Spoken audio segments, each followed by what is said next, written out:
Today's session is meant to be in interactive format, so please don't hesitate to join the discussion round and feel free to post your questions, your comments. All sessions will be recorded. I will now give you a short overview. We are a research project called Speculative Space, which is located at the Center for Design Research at HAW Hamburg. We are 8 researchers coming from very different backgrounds. The main question of our research is about the epistemic potentials of speculation. We try to find out which forms of specific knowledge are produced by processes that work speculatively or from a speculative position. Speculation can question the status quo or what is believed to be something like a general truth or unquestioned knowledge. We assume that there is many possible forms of creating knowledge or insight. Embedded within this research project is this series of talks in which we search for the potentials of speculation. This is an ongoing project. We will invite different artists, scientists, researchers and designers who work in different contexts and ways with speculative tactics or approaches or fields that we find interesting within this context. The focus of the first block is on Afro-futuristic positions. This will be followed by contributions on feminist speculation, stock exchange specialists, divination and hopefully other fields. We hope to discover links, connections, and points of contact with very different fields for a speculative design practice.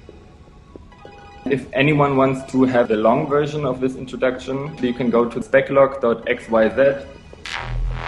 I'm gonna hand over. So, Neema, you're a curator and guerrilla theorist, and you're offline. You're located right now in Puerto Rico, but based in Brooklyn. And when we first met virtually, you were hailing from Nairobi, Kenya. So I think that that has been just in the last 6 months, the changes of location. So I really love your work for exploring concepts of indigenous cybernetics, where, for example, through data healing, you illuminate the links between technology, nature, and spirituality, and really champion the boundaries or like of the definitions of technology that I think carry also a lot of Western baggage, so to say, especially in cybernetics. And so in a recent article on the intersectional feminist platform Bitch Media, it says that data healing is born from data trauma. And I'm really curious and looking forward to find out, and through gathering here with you and speaking together, how this is affecting our existences and our lives, and to learn how to code together through speaking, basically talking. Okay, Neema, I'm going to pass on to you, and I'm going to mute myself now. If there's any questions from you guys, please type them in the chat. We're keeping an eye on them, and Neema's taking it from here. I think you're also muted. Yes, now I'm unmuted. Hi, everyone. Thank you so much for joining us today. As they said, it will be an interactive program. So I wanted to start with a quick icebreaker. For those of you who feel comfortable, to just introduce yourself briefly by sharing your name, where you're located, and what technology you most recently used, except for the computer. And I encourage you to get creative with it. I can go first. As they said, I'm Neema Githere. I'm currently in Boriken, what is also known as Puerto Rico. And the technology I most recently used is this spoon.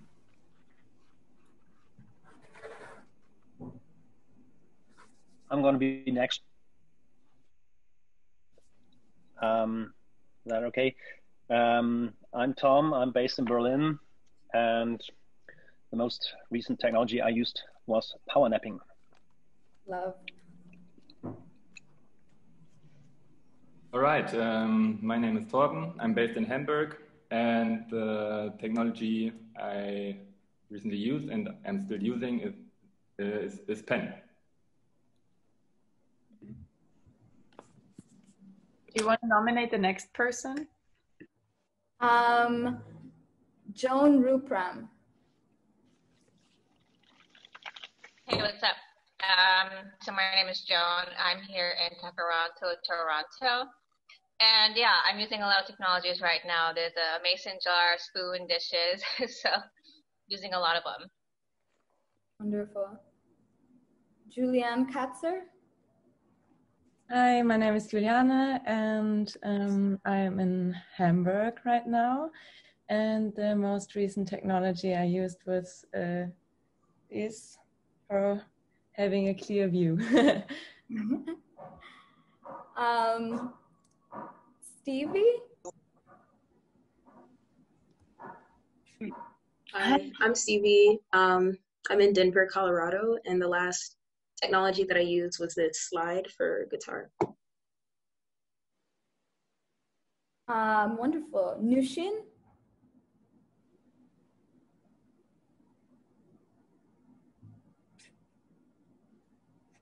Hey, we are Marie and Nushin, and we just used a cup and a plate.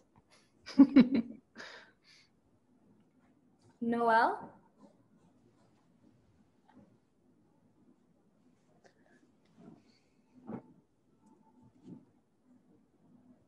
Okay, I'll move on. Dora?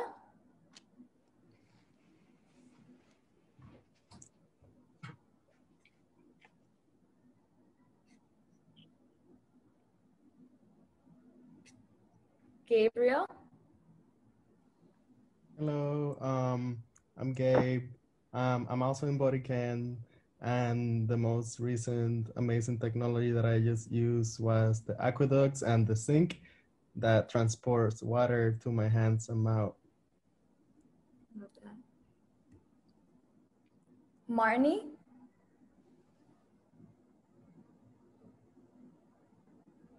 Also, no pressure to turn your cameras on if you wouldn't like to.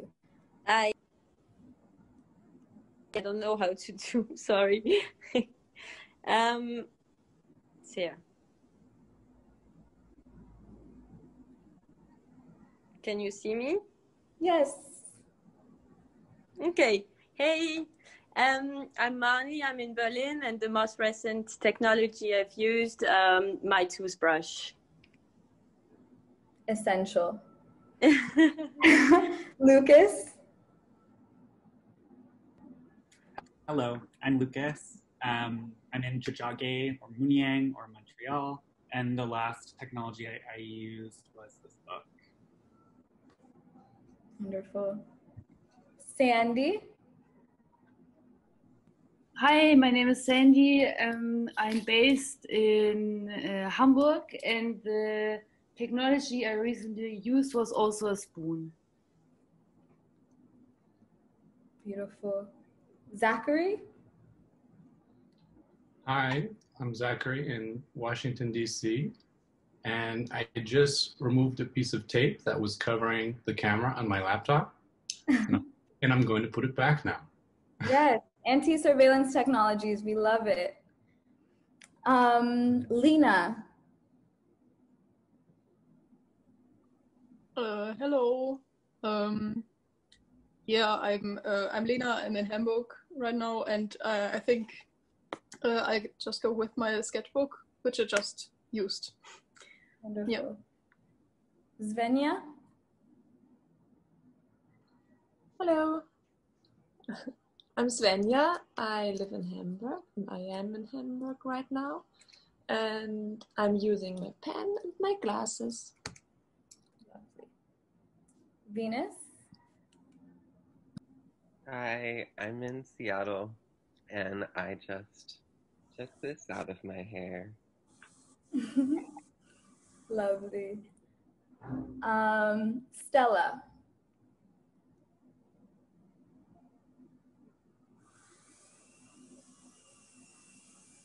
Okay.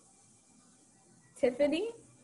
Hey y'all, I'm Tiffany. I use she, her, they pronouns. I'm currently in New Haven, Connecticut, and a technology I recently used was a pot, like a pot that I got from Goodwill.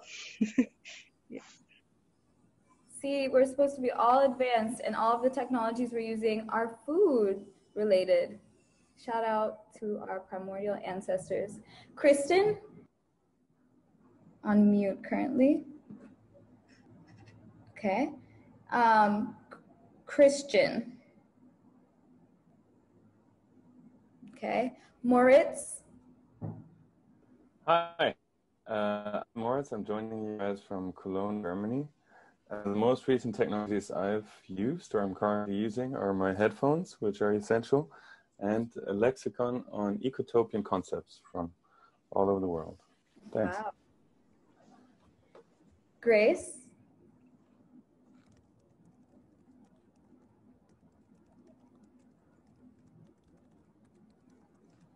Okay, I'll keep going.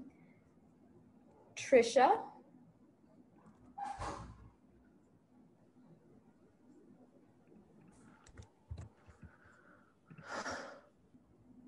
I think she's speaking, but Can you all hear me? Okay, now I hear you. Can? Okay, sorry. I'm Trisha. I'm in Greensboro, North Carolina. And the technology that I've used recently is my pen. Essential also.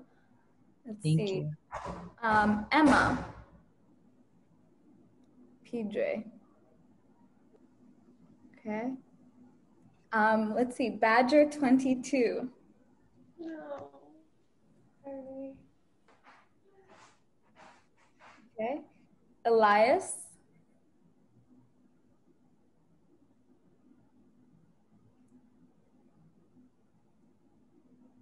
No. Okay. Noof.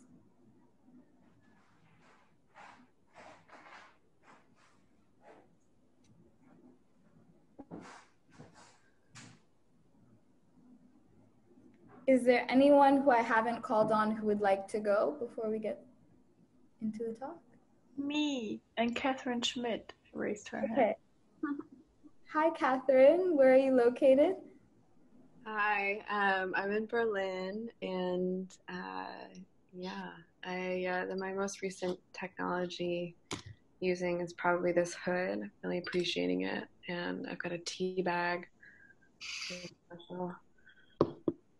Wow, shout out to whoever invented the tea bag. I'm curious as to when that happened. Julia. Julia Travieso, I think you just sent a message. Hi. Hey, I'm Julia, Hi. and I... Oh, there's another Julia, sorry. Oh, okay. Sorry. I used to post it just right now. A post-it? Okay. Julia Travieso? Hey, I'm Julia. I'm from Brazil, and the technology I'm using right now is a cup of coffee. Electric. Frieder? Hi, my name is Frieder. I'm from Hamburg as well as most of the others. And the latest technology I tried to use was my brain. And I'm Anna, and I'm in Hamburg as well. So I used words and the fridge. Love words. Yes, we're all using that technology right now to get to know each other and exchange. Noof, you said you'd like to go next? Hi, yes, can you hear me? We sure can. Okay, this is Nov. I'm in Minneapolis currently. The latest technology I used this morning is the blender. I was trying to like steer away from food, so like the watch too. Nice. Wow, I cannot remember the last time I used a watch. I always use my devices for that now. Mimi. Hi, can you hear me? Yes. Cool. Hi, I'm Mimi. We're in Puerto Rico right now, and the most recent technology I used was my AirPod. to get my mic to work so I could listen to you, Neema, and talk to you in return. Magical. And I use the same technology. We're like sharing one pair of AirPods. Wow, look at that. I love the communion. Okay, any last people? Kettle? Yeah, I can go. Hi, I'm Kjetil from Sweden, so in the middle of Sweden, so it's very dark now. So. My recent technology was it's a yoga cushion filled with buckwheat that I sit on. Is that everyone who wanted to go? Grace, did you want to go? No? Okay. Wonderful. Thank you all so much for sharing that and breaking the ice. That was a lovely activity. I'm going to go ahead and screen share if Pitya, you want to.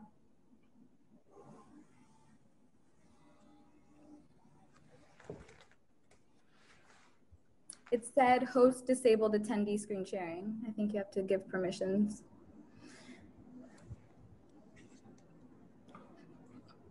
I'm on it.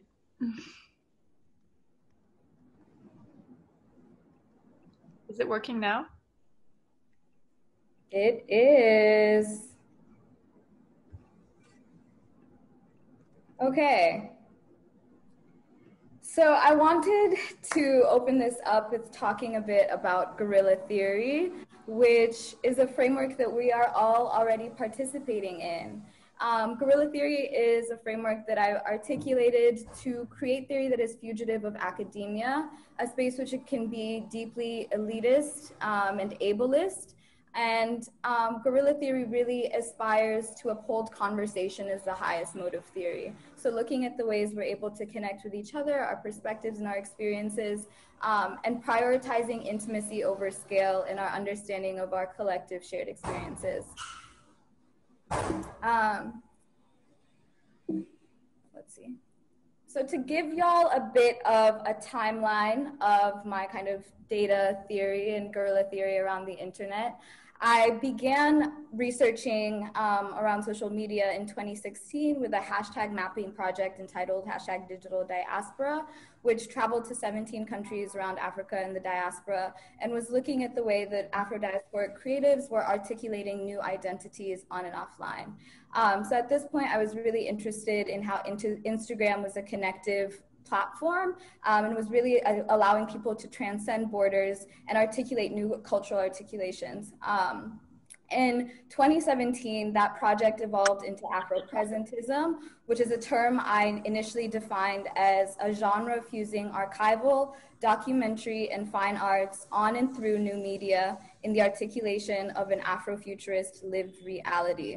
I'll get into this a bit more in the next slide, but a lot of my practice is informed by Afrofuturism as kind of this like dreaming genre that makes possible all of this exploration of how digital technologies are being applied, particularly for Black and Indigenous people globally. In 2018, however, my techno-optimism around Instagram kind of evolved as I started to become more critical of surveillance capitalism. So I began a hashtag campaign called Divest from Instagram, which is encouraging Black and queer content creators to leave Instagram in favor of other platforms, which unfortunately I don't think fully exist. One platform I would recommend is Arena. I can put it in the chat afterwards, but are.na. It's a really incredible thought bookmarking platform that is free of likes and like predictive algorithms. And it's really great just for, it's like Pinterest, but for nerds. And in 2019, Divest from Instagram pivoted into data healing. So I was really like investigating and thinking a lot about trauma. I attended a course by a really brilliant 18-year-old technologist named Olivia Ross, who exposed me to the term data trauma for the first time. And hopefully, like during this program, we can also do a bit of guerrilla theory and see what we all feel our individual data trauma is. So as I was saying, Afrofuturism is a huge foundation of my work, and in particular, the work of Kodwo Eshun. This is a passage from his piece entitled Further Considerations on Afrofuturism. He says, imagine a team of African archaeologists from the future, some silicon, some carbon, some wet, some dry, excavating a site, a museum from their past, a museum whose ruined documents and leaking discs are identifiable as belonging to our present, the early 21st century. Sifting patiently through the rubble, our archaeologists from the United States of Africa would be struck by how much Afro-diasporic subjectivity in the 20th century constituted itself through the cultural project of recovery. In their age of total recall, memory is never lost, only the art of forgetting. Imagine them reconstructing the conceptual framework of our cultural moment from those fragments. What are the parameters of that moment, the edge of that framework? Imagine the archaeologists as they use their emulators to scroll through the fragile files. In their time, it is a commonplace that the future is a chronopolitical terrain, a terrain as hostile and treacherous as the past. As the archaeologists patiently sift the 21st century archives, they are amazed by the impact this realization had on forgotten beings. They are touched by the seriousness of those founding parents of Afrofuturism, by the responsibility they showed towards the not yet, towards becoming. This was the first time I was exposed to the concept of, I don't know if it's actually in this passage, but the term techno-fossil, and thinking about our digital expression as something that will be an archaeological artifact in the future. So I began to reframe the way I was looking at the practices that were happening on social media. These are two screenshots from two pages on Instagram who do a lot of this, this what I call Afro-Presentist work. So this is Sunu Journal and The Crawl. And they pull from different archives. You see images of different expressions of like African culture and identity, interspersed with contemporary art, interspersed with travel. And it is this new genre. So when I was thinking about Afro-Presentism around this time, I was looking at how archival, fine art, and documentary practices fused in this terrain. And ever since then, however, my articulation of Afro-Presentism has evolved a bit. It's become what I would say is more encrypted. This is a passage from an interview I did on Afro-Presentism. And I said, Afro-Presentism is you channeling your ancestry through every technology at your disposal. Meditation, conversation, love, the web, and turning absolutely everything into a portal that takes you precisely where you need to be in this moment towards the next, until finally the space between the dream and the memory collapses into being your reality now. So that's great, right? We have all of these different technologies. We have the dream, we have the memory, we have the beautiful landscape of the work that Black and African people are doing online. But we also have Instagram becoming more commodified. When Instagram was acquired by Facebook, I noticed that a lot of the platform began to change. And so I asked myself, okay, we have these marginalized people who are the foundation of this platform. What would it look like if all of us left? Right? So instead of continuing to contribute to this extractive space, what would it mean if there was a mass divestment? So that's where digital diaspora and Afro-Presentism pivoted to divest from Instagram, which is an aspirational exodus. And so I was thinking about technology and specifically the Instagram algorithm being this element of the platform that made the ambience of it change. And I noticed that the algorithm was very counter-revolutionary. When I would post more political things, a lot of my content would be shown to only like 10% of my following. Whereas if I post an image of my face or my body, it would be shown to a larger audience, and it would be in this instant gratification feedback loop. So in 2019, I was thinking a lot about the impact of Instagram and the impact of the algorithm in our self-expression in day-to-day life, and thinking about how really our attention has been under siege. And I think around this point, I think the term algorithm was introduced to my consciousness within the context of Instagram. And I think social media is kind of the foremost conceptualization of what technology is. But I began to be more curious as to like expanding what our understandings of that technology and what algorithms could look like. And all of this culminated in a class that I took, as I mentioned, with Olivia Ross. So she facilitated a course called Drafting Neo-Cyberfeminisms, in which she said, data trauma is a real thing. And that's when I was exposed to the language that really articulated the experiences that I was having, the frustrations I was having, understanding my mind and my spirit, and specifically my mental health and what was happening on these digital platforms. And out of data trauma, if there's data trauma, I thought there must be data healing.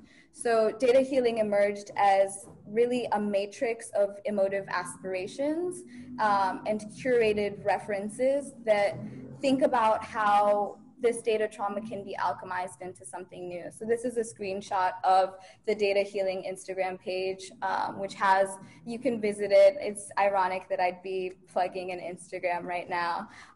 But these are kind of different components. Here we have someone actually in the audience who is featured on this. This is the bottom left quadrant is a talk that I facilitated alongside Lucas La Rochelle, thinking about future networks. In the top right, you have a browser plugin that was made by a member of a collective I'm a part of called Radical Love Consciousness, which is a climate correction browser that changes the language of climate change into more active language. So for example, instead of saying habitat destruction, this browser plugin changes it to ecocide. Instead of fossil fuels, the plugin changes it to dirty fuels.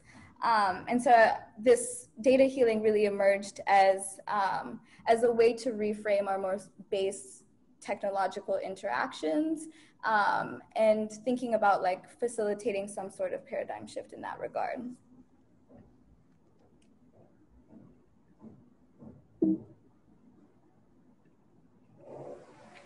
So to take it back to our introduction, I actually would love to hear some of your reflections on this question of what is technology. I think it's interesting to hear all of the different elements that people had mentioned. But if anyone wants to kind of take a stab at defining technology, I invite you to do so now.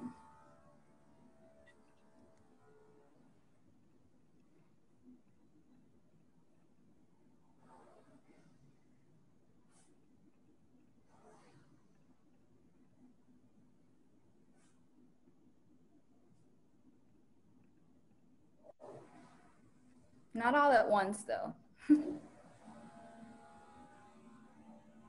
I could offer some insight, I guess. When I think of technology, I think of an object that facilitates an action. Mm-hmm. I agree. Yes. Anyone else? I can hop in if that's okay. I would say in addition to objects, it can be like methodologies or frameworks or practices. It doesn't have to be physical. I like that. I do think that a lot of how we think about technology is very material, and I like that framework. Anyone else?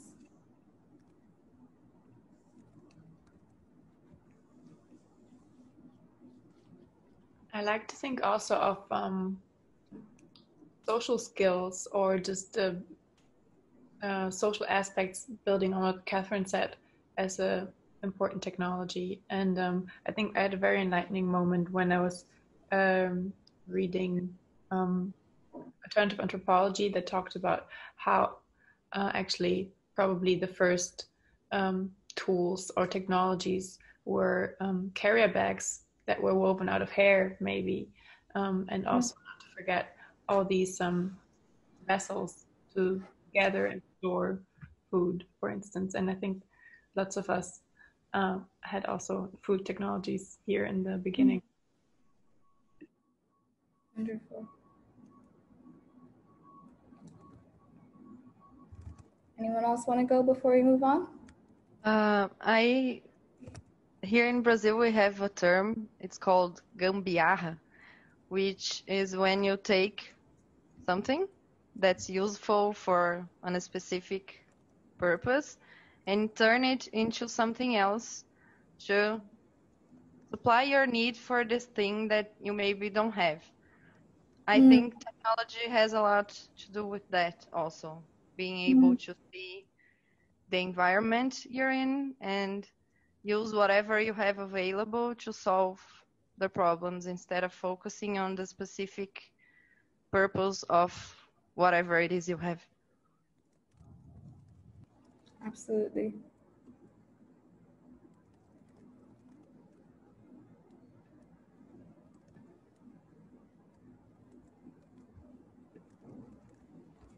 Yes, I think all of those are very relevant and very true. A 1937 definition of what technology is by Reed Bain says, technology includes all tools, machines, utensils, weapons, instruments, housing, clothing, communicating and transporting devices, and the skills by which we produce and use them. And I find this definition really compelling because it is before the advent of the technologies that we currently think about most often, right? So at the beginning, you know, when I asked everyone what technology you most recently used, I think usually what's top of mind is like a phone or a computer. And it was really enlightening for me to see the ways that everyone was very, not even abstract, just experimental in your responses. And I think that technology is a mix between information, action, and process. But a question I think about a lot is, must technology be external? I think that we are currently socialized, specifically in Western culture, to think that technology must be a tool that is outside of us. But what does it look like to reframe that and look at things that are intuitive or intrinsic? I think technology can also really be defined as like a mixture between material and immaterial things that are implemented through physical effort or intentional action to achieve some value. But a lot of our perspectives around this, like I said earlier, are informed by colonialism. And that's where reindigenization comes into play. So reindigenization is a framework that a collective I'm a part of called Radical Love Consciousness tries to employ actively. And it's really thinking about taking a step beyond decolonization. So reindigenization is firstly the abandonment of ideals and systems established through colonization. And secondly, an evolution towards and rememory of ancient modes of knowledge and community. So when we're thinking about re-indigenizing technology, to me, it's about pivoting from looking outwardly to reflecting inwardly, moving away from control to intuition.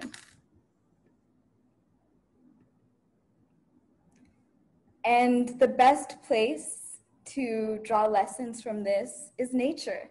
Nature to me is the most absolutely intuitive technology that we have, or sum of technologies.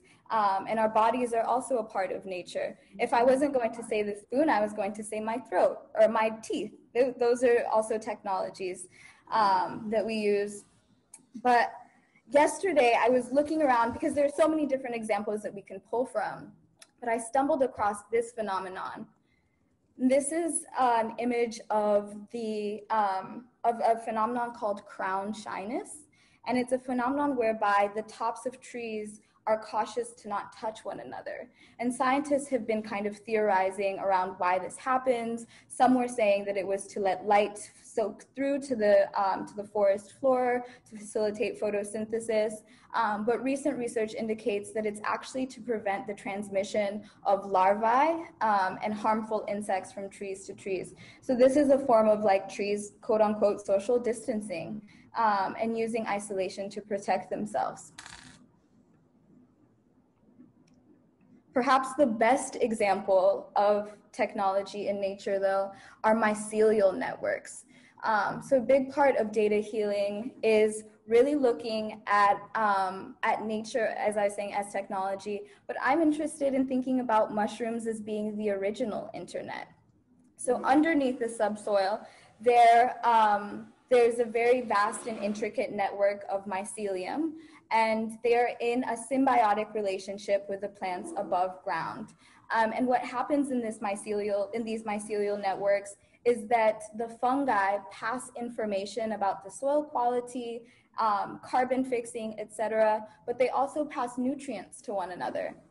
And this is very much so like what we could say the internet does, right? It allows us to communicate to one another and share resources. And so on the one hand, I think we can look at the internet and be like, wow, this is completely intuitive, nothing like it has existed. But I think in re-indigenizing technology, we look back and understand that actually all of the technologies that we use are drawn from blueprints that nature has already provided us with. So there's a lot of science and research around how exactly it is that trees talk to one another. This here is a diagram of a fungal network that connects a group of trees. The larger circles you can see are what are called mother trees. So mother trees are the oldest trees in a specific community, and they have the most extensive root networks, and as such, they connect to the most amount of other trees around them. So they're called mother trees because their mycelial networks, their mycorrhizal networks, provide for their kin, quote unquote kin, that surround them. And so there's a group of scientists who did an experiment to see exactly how these mycorrhizal networks function. And so what they did is they grew Douglas fir seedlings, which grow in British Columbia in Canada, and they grow alongside ponderosa pines. So what they did is they took the Douglas fir seedlings and they injured the seedling that would have acted as the mother tree, which was the older seedling. And they used ponderosa pines adjacent to it because these are the trees that are expected to replace them as climate changes. They're lower elevation trees and they have different needs. So when they injured the Douglas fir seedling, the mother tree, what they observed is the mother tree released all of its carbon into the soil, and that carbon was in turn taken up by the ponderosa pines. And so what that told them is that the trees were preparing one another to survive. It was an act of adaptability and resilience. So even as climate change damages the trees and the landscape of the forest networks, these underground mycorrhizal plant internet networks are arming one another to survive, to be adaptable, and to be resilient.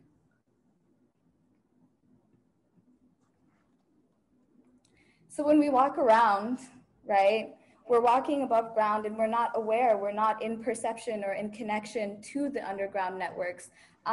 But I think, when I think about re-indigenizing technology and re-indigenization as a whole, I think there are lessons to be learned about having a connectivity to the plant life that we interact with. There's lessons about connectivity, about adaptability, and I think in indigenous communities and societies, there's this intimate connection between humans and the earth that allows these lessons to more intuitively be applied for problem solving. And those are technologies. As we were saying, the technology is an action that helps you resolve a problem, that helps you solve something. And I think one of the greatest issues that we face currently is division. We're deeply disconnected from one another. I think we have this quote unquote technology of the internet, and it's utopically described as something that brings us closer to one another. But in reality, it creates a lot of divides. It creates, we're under the chokehold of capitalism, which is an inherently extractive and abusive system. But if we look to the trees and we look to nature, we're able to kind of have solutions on how to emerge from that.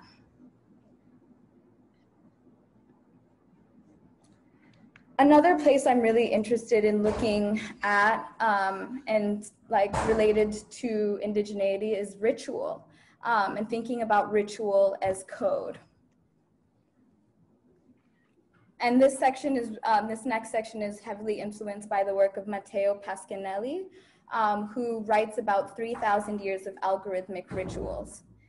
So one of the primary rituals that Pasquinelli cites is the Agni Kayana ritual. So in the myth of cosmogenesis from the ancient Vedas, it is said that the god Prajapati was shattered into pieces by the act of creating the universe. And so in the corresponding ritual that honors this god, Hindu devotees symbolically recompose the fragmented body of the god by building a fire altar according to an elaborate geometric plan. The fire altar is laid down by lining thousands of bricks in a precise shape and size to create the profile of a falcon, which is this image that you see here. Each brick is numbered and placed down while reciting its dedicated mantra, following step-by-step instructions. Each layer of the altar is built on top of the previous one, conforming to the same area and shape. So it forms a logical riddle in which each layer has to keep the same shape as the prior contiguous ones, while also using a different configuration of bricks. And this is all done facing eastward, which is in symbolism of the god rising towards the sun. So the sun rises in the east and sets in the west. So when this ritual is done, it takes 12 days, and each day there's a specific layer that is added to it. But what's so fascinating about this ritual is it's a primordial example of algorithmic culture. It's a deeply mathematical process, and the mathematics are aimed at achieving a spiritual aim. And I think for me, a big part of data healing is looking towards ancient societies as having the blueprints of these algorithmic structures. So as I was saying, we're really exposed to the language of algorithms through Instagram and through social media, but algorithms are really just repetitive processes that allow us to reach a specific aim. And while they are mathematical, I think they're also fundamentally spiritual. So Matteo Pasquinelli speaks about the evolution from this primordial algorithmic structure to artificial intelligence. So yesterday I was looking at these, I was reading an article that he wrote, and I was looking at the different images, and I noticed that the structure takes the same form. So on the left, there's an image of what is called a perceptron, which is the earliest, the first artificial neural network. And in each of, you have an input and you have the inputs, the hidden layers, and the outputs, but they're all interconnected in a specific form and pattern. And this replicates our neural networks. But you can see parallels between that and the Vedic diagram, which has also similar intersections. This is another passage from Matteo Pasquinelli, which says, "Algorithms are not confined to mathematics. The Babylonians used them for deciding points of law. Latin teachers used them to get the grammar right. They have been used in all cultures for predicting the future, deciding medical treatment, or preparing food. We therefore speak of recipes, rules, techniques, processes, procedures, methods, etc., using the same word to apply to different situations. The Chinese, for example, use the word shu, meaning rule, process, or stratagem, both for mathematics and in martial arts. In the end, the term algorithm has come to mean any process of systematic calculation, that is, a process that could be carried out automatically. Today, principally because of the influence of computing, the idea of finiteness has entered into the meaning of algorithm as an essential element, distinguishing it from the vaguer notions such as process, method, or technique." And I think I'm really interested in this concept of finiteness because I personally believe we live in a limitless universe, right? And part of the pivot from data trauma to data healing is understanding the abundance of our environment and really abolishing scarcity as a framework and mindset that we relate to our self-expression and our digital expression. Another ritual process that I find connects to reindigenizing technology is scarification. So here on the left, we have an image of a Nuer person from South Sudan, and the scars on their forehead signify the tribe that they're a part of. And the purpose of scarification across the cultures that practice it are multifaceted. It includes initiation into society. So people will get specific scars to induct them into adulthood or to signify that they're in a new social class. Scarification also functions to convey indications, signals, and messages to those who understand its meaning. It is a language, right? It is a mode of communicating and connecting. But they're also used for medical intervention. And taking it back, you know, we talk about how a technology is something that is used to achieve a specific aim. And I think perhaps the most damaging component of colonialism is relegating these practices as something that is only as primitive or as something that is relegated to the past. But these were really intuitive responses that emerged out of people's cultures and their responses to the environment. And scarification proves to be an alternative language and shows us how culture can be code. So again, I was looking more deeply into scarification and thinking about if it were a language that I could understand. So here we have scarification that is typical of the people, the Surma people in Ethiopia. And I was like, why does this look familiar? Or why does this look like a pattern I've seen before? And then I started thinking about Morse code. So the practice of using dots and lines to communicate messages, when it's within a Western framework, when it is in Morse code, this like foundation of technology, we're able to see it as like this intricate, complex thing. But I really believe that looking towards indigenous culture and society, you're able to kind of see the blueprints of this language. The thing that makes it challenging is that we don't have as many written documents. I think another thing about Western society and colonization is it prioritizes the written word. And in indigenous societies, their oral histories and oral traditions are a primary mode of like passing down the knowledge of what these specific patterns and scars mean. And also just cultural bodies of knowledge that are inscribed into the language. For example, like having words that don't translate easily into other languages.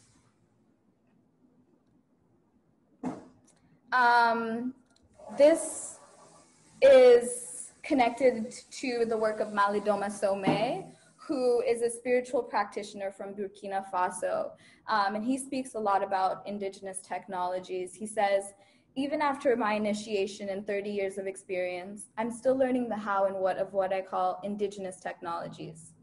We forget that thousands of years ago, people were in touch with a different kind of technology, non-Cartesian, non-Newtonian technologies that could get us from point A to point B without environmental side effects.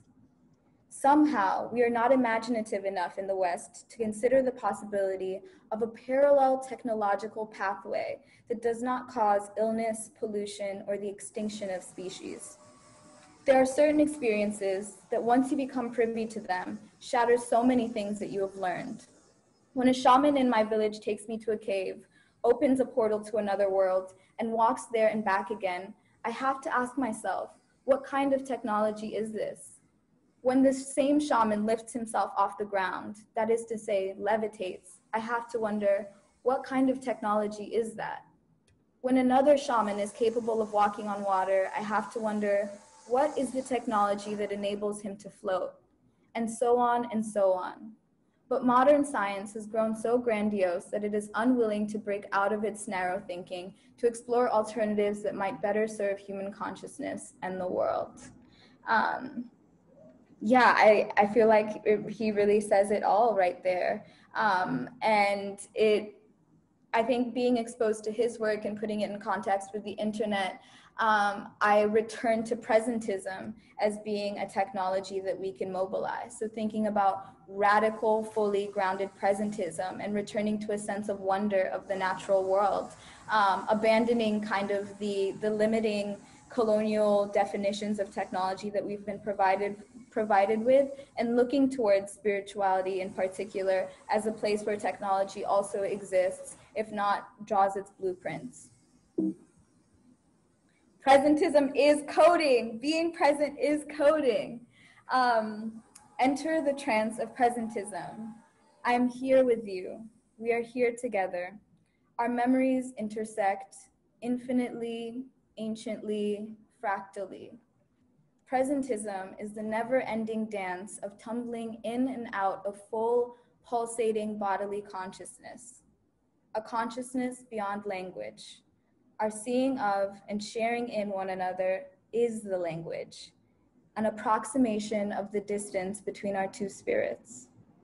We have been placed in a trance not of our own choosing.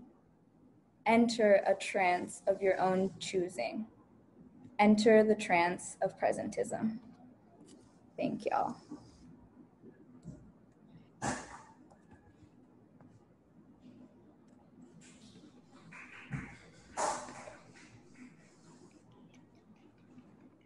Thank you so much. That was beyond inspiring. I feel like I was taken by a wave. And especially now the way you ended, I felt that was and the words had a visceral effect on my body. Actually, I feel like I had an epiphany of sorts about how I'm like looking for outside validation, and it might be connected to technology. And then you said this Afro-present, the presentism is coding, and then can you repeat those words that you ended almost with in your meditation? We are in a trance not of our own choosing. Enter a trance of your own choosing. Enter the trance of presentism.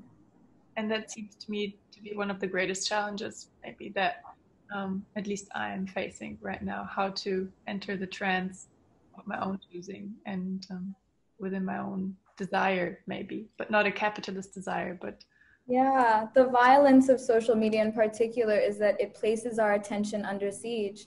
Like, we're always being marketed to, and it's not consensual, right? When you're watching a beautiful video and then all of these ads come up, that's not consensual.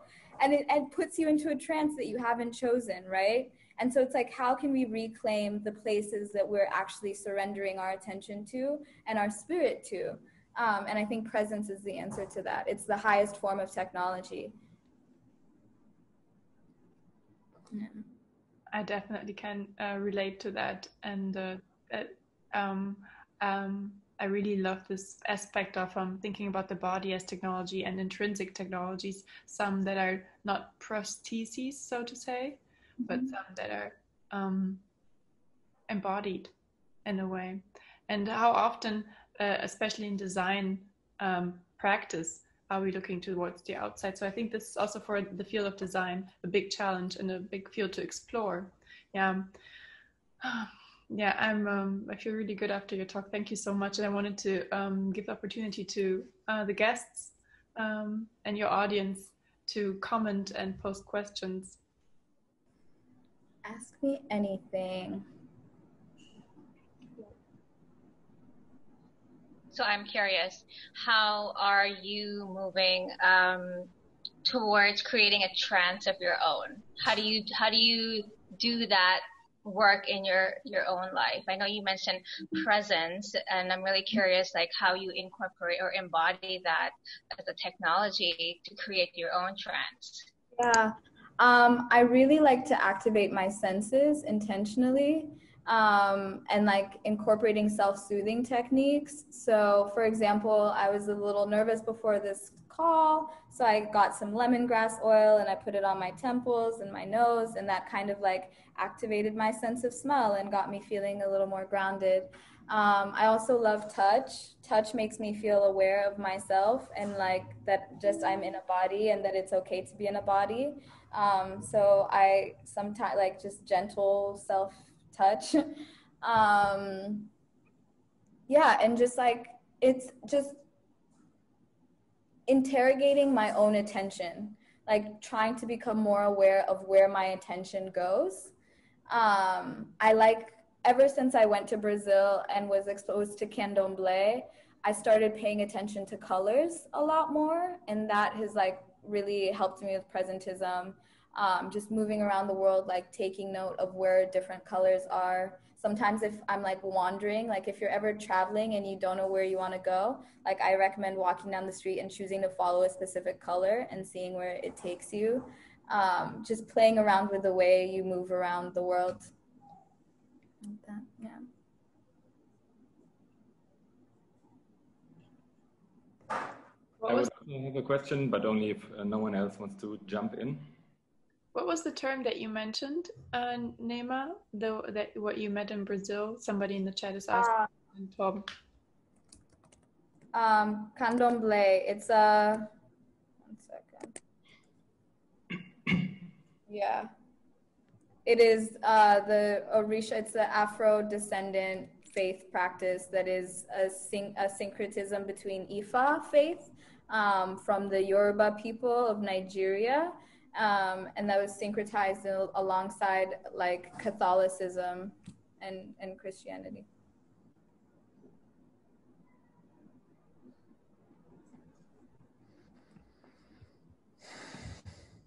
I've just been thinking about that, but I think you talked about it, but I read with, in a text by the anarchist, or maybe anarchist, Simone Weil, when she writes about technology, that, or she has this idea that every technology can kind of go past the point where the intention of helping or solving a problem, you know, flips, and then it's more like hurting. Mm-hmm. Maybe. Would you agree with this kind of thinking about technology, or do you think we have to look different at technology in general? I think because technology, as we understand it in our society, has been shaped in like imperial constructions and like patriarchy, classism, etc., it does tend to pivot in that way because its foundations are extractive. But I think if we're looking at technology like inspired by nature, it's a generative cycle, not an what is it called, where something implodes on itself. It's not entropic. Yeah. Could I potentially jump in with a question? Yeah.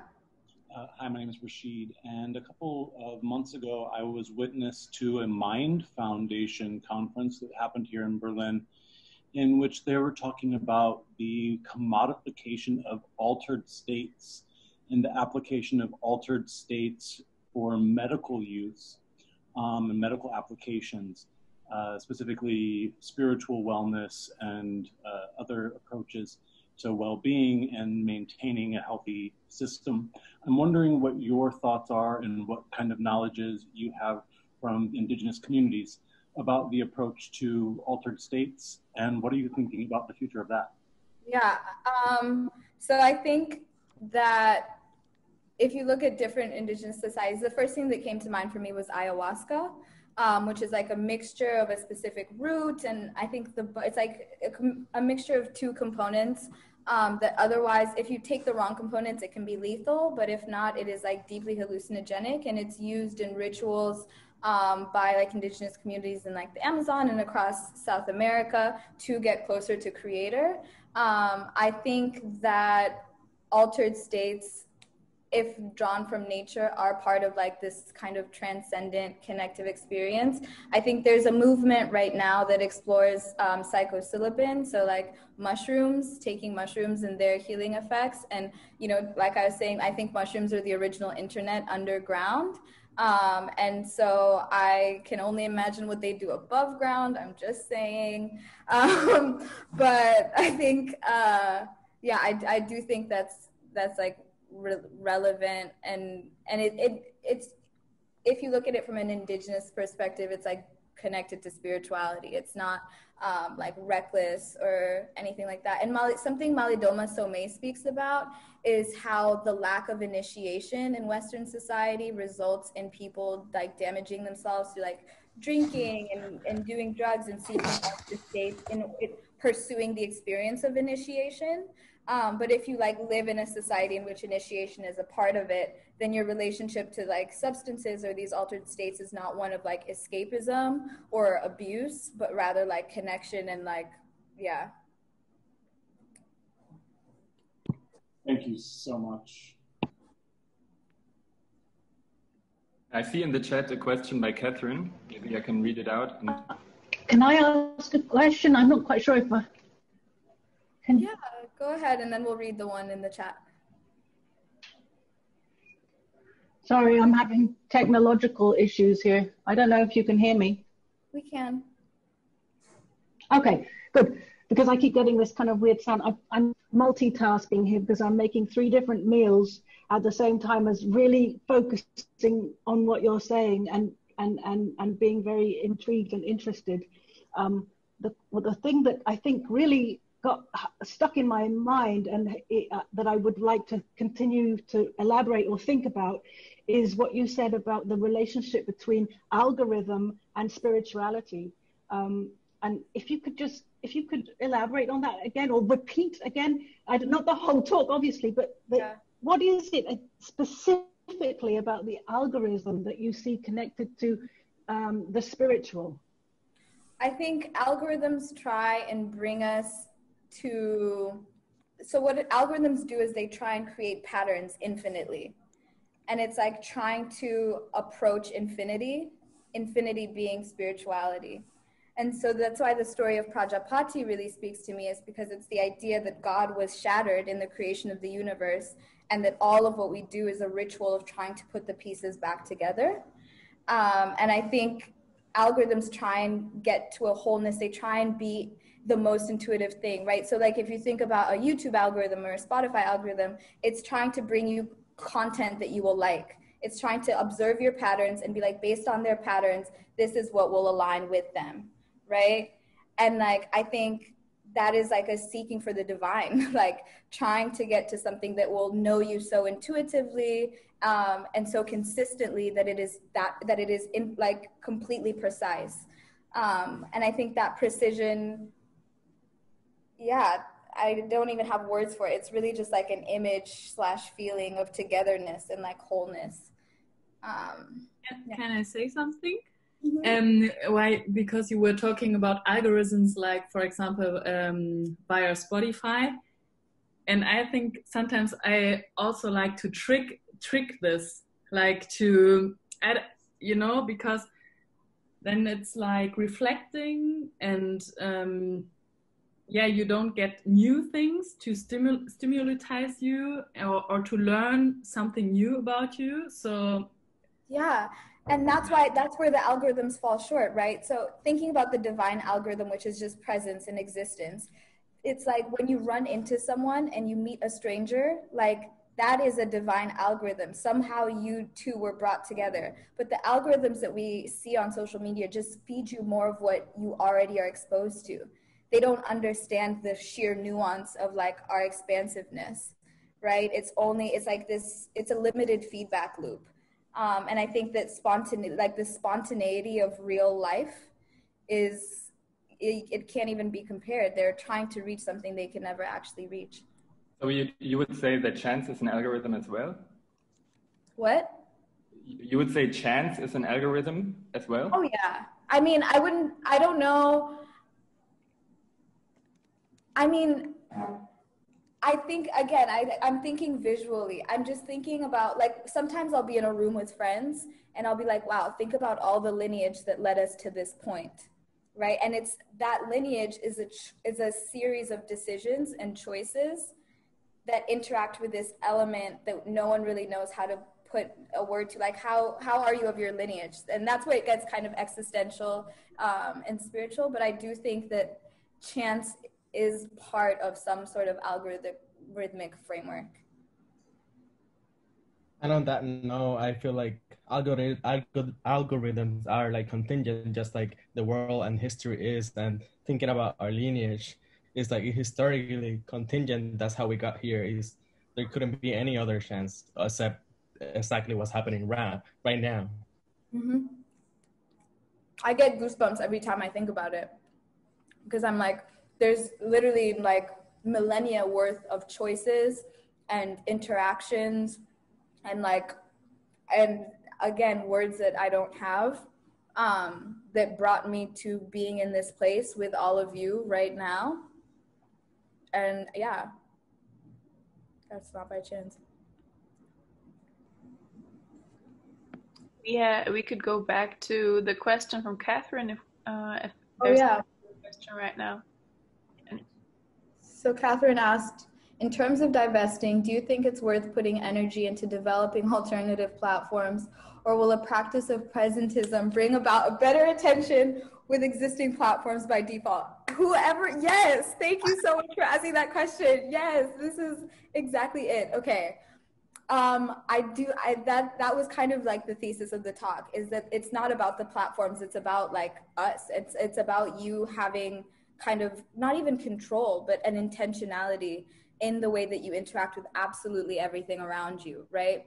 Like, I think currently, yes, we need to be creating alternative platforms, but the hardware itself is based off of foundations we shouldn't necessarily be aligned to, right? Like, there's like the things that go into our computers, like the way, I don't even know how to put it into words, but I think presentism, moving to presentism and facilitating an action-oriented paradigm shift is what will bring about data healing.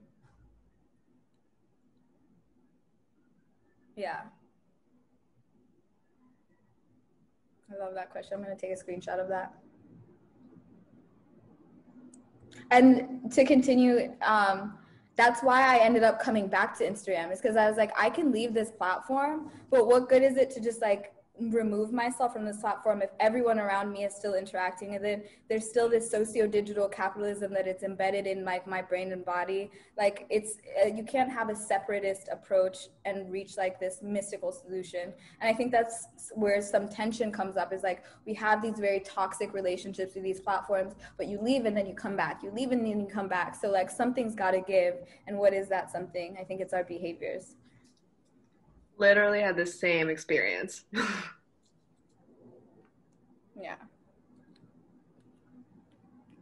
Yeah, well, I'm struggling for words a little bit because I think my mind is really busy, like making new connections.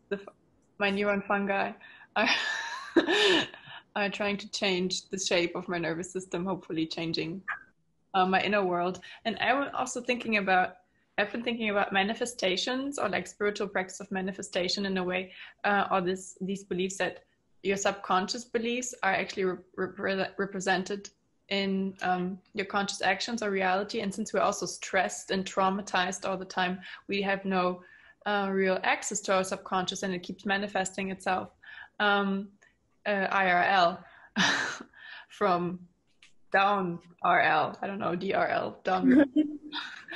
And yeah, so I also would love to think about like the technology of the subconscious versus the technology that's more dealing, like affecting our conscious. When I say affecting, I'm thinking of affect and emotion, how those things for change that are needed are actually emotion, kind of be affected rather than effected in order to put something into motion. I stole this from a German philosopher, but I think it, yeah.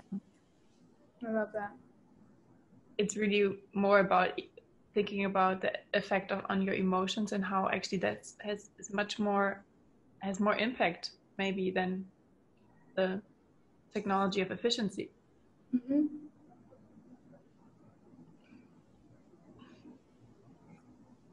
I just wanted to, hi everyone. Thank you for a wonderful, wow, I did not know what I was going to expect, but it was great. And just to clarify, when you were mentioning ritual, you connected that to technology? Is that what you said? And I thought that was actually very profound, because if we start to study ritual and bring that alive again, how it then connects to this what is it, the programming, the algorithm, that we create our own algorithm to reach the creator, and how if we do act in ritual and keep that sacred and pass that to our communities, then it's like the fungi, where we start programming and creating our own algorithm to reach this need to reach the creator. And I thought that was very profound, and just as you were speaking, it connected to me. And yes, and I feel that in my own life, where when I connect and do my rituals and do my sacred healing, I start seeing those like, you call it chance or fate, and it just, I feel it closer to it. And thank you for giving me the words to learn how to express what's going on in our lives. And that was beautiful. So I really appreciate it. Thank you. Thank you so much.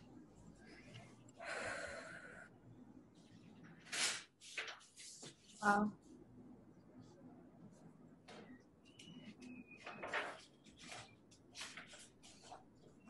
I really appreciate your talk and that you took the time to share your thoughts with us over here in Germany. Yeah. All over. Yeah, thank you all for sharing presence with me. I really do feel so connected to each of you just through your attention and investment and questions and conversation. Yeah, this couldn't have been what it was without all of you giving of yourselves. So thank you. And I don't want to close this session, but I think it's time. And thank you so much for giving us this data healing basically today. And thank you all for joining and for this and for being so open and sharing. And you're getting lots of thank yous and compliments in the chat. I think you should indulge. And Yes. Thank y'all so much. I'll see you somewhere in the ether again.